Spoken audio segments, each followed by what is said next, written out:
రాజన్న సిరిసిల్ల జిల్లా వేములవాడ తిప్పపురం బస్టాండ్ నుండి ర్యాలీగా వచ్చి ఇవాళ ఆర్డీఓ గారికి లెటర్ ఇవ్వడం జరిగింది. మధ్యాహ్న భోజనం ఒక కార్మికుల ఒక సమస్యల మీద ప్రధానంగా చూసుకున్నట్టుంటే గత బీఆర్ఎస్ ప్రభుత్వంలో ఎన్నో రోజులు ధర్నా చేసి ఈ ఒక కార్మికుల సమస్యలు పరిష్కరించాలన్నప్పటికీ ఎలాంటి సమస్యలు పరిష్కరించక వాళ్ళ ఒక సమస్యలు పరిష్కరించలేనటువంటి పరిస్థితులలో మగ్గిరు.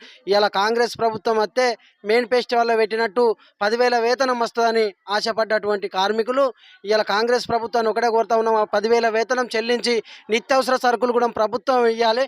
మెయిన్గా ఇవాళ కోడిగుడ్లు, గ్యాస్ సిలిండర్లు, ఇవాళ వాళ్ళకు వంటగదులు కానీ ప్రతి ఒక్కటి నిర్మించి వాళ్ళకు ప్రభుత్వమే ఈ యొక్క నిత్యావసర సరుకులు ఇవ్వాలని, అదేవిధంగా రోజు రాయి జావా పేరుతో ఇవాళ 8 గంటలకు పోయి పిల్లలకు నాణ్యతమైన ఫుడ్ పెట్టడానికి మధ్యాహ్న భోజన కార్మికులు పనిచేస్తూ ఉంటే వీళ్ళ శ్రమ కోసం గుర్తించలేనటువంటి ప్రభుత్వాలు.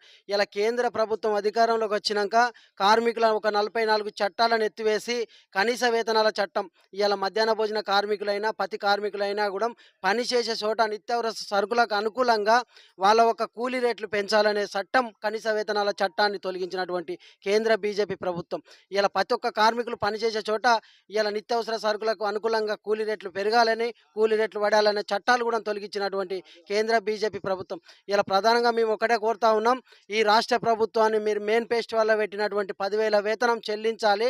వీళ్ళకు నిత్యావసర సరుకులు కూడా ప్రభుత్వం ఇవ్వాలి, ప్రభుత్వ ఐడి కార్డులు ఇవ్వాలి. అదేవిధంగా వీళ్ళకు హెల్త్ కార్డులు, ఇలా పొగకు 1,000 రూపాయల క్వింటల్ కట్టెలు కొనుకొచ్చి పిల్లలకు నాణ్యతమైన ఫుడ్ పెడితే ఆ పొగ వడక కళ్ళు ఖరాబ్ అయిన వాళ్ళు ఉన్నారు, ఆరోగ్యం ఖరాబ్ అయిన వాళ్ళు ఉన్నారు. వాళ్ళకు ఆరోగ్య రీత్యా హెల్త్ కార్డులు, ఈఎస్ఐ, పిఎఫ్ సౌకర్యం కూడా కల్పించాలి. అదేవిధంగా ప్రమాద బీమా సౌకర్యం, ఇలా పొయ్యిళ్ళలో పడి చేతులు కాళ్ళు కాలుతున్నాయి, ఒక్కొక్కరికి ఉడుకుడుకు గంజివాడి కూడా చేతులు కాళ్ళు కాలుతూ ఉన్నాయి. వాళ్ళకు ప్రమాద బీమా సౌకర్యం లేనటువంటి పరిస్థితి. ఇవాళ ఒక 10,000 కూడా ఇవ్వలేనటువంటి పరిస్థితులలో వాళ్ళకు హాస్పిటల్ ఖర్చు మగ్గుతూ ఉన్నారు. అటువంటిది ప్రమాద బీమా సౌకర్యం కల్పించి వాళ్ళకు ఉద్యోగ భద్రత, ఇలా 3వ తరగతి ఉద్యోగులుగా కూడా ఈ మధ్యాహ్న భోజన కార్మికులను గుర్తించాలి. అదేవిధంగా 55 ఏళ్ళు చాలా మంది పెద్ద మనుషులైన వాళ్ళు ఉన్నారు. 55 ఏళ్ళ కార్మికులను గుర్తించి 5,000 రూపాయల పెన్షన్ ఇచ్చి 60 ఏళ్లకు వాళ్ళని రిటైర్మెంట్ చేసి రిటైర్మెంట్ బెనిఫిట్స్ కూడా అందించాలని 5 లక్షలు మేము ఏఐటీసీగా డిమాండ్ చేస్తూ ఉన్నాం. ఇవాళ వాళ్ళకు వంటగదులు ప్రధానంగా మొన్న మధ్యకాలంలో బోర్లు ఇస్తున్నాం అని బాగానే ప్రకటన చేయడం జరిగింది ఈ యొక్క కాంగ్రెస్ ప్రభుత్వం. కానీ ఇప్పటి వరకు బోర్లు రానటువంటి పరిస్థితి. ఆ బోర్లు కూడా వెంటనే అందించి వంటగదులు నిర్మించాలి. అదేవిధంగా నిత్యావసర సరుకులు కూడా మొత్తం ప్రభుత్వమే ఇవ్వాలి.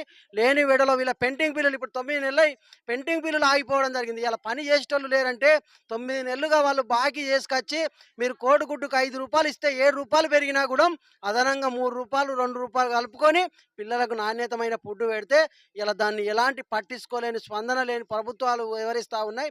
వెంటనే వాళ్ళ శ్రమ దోషే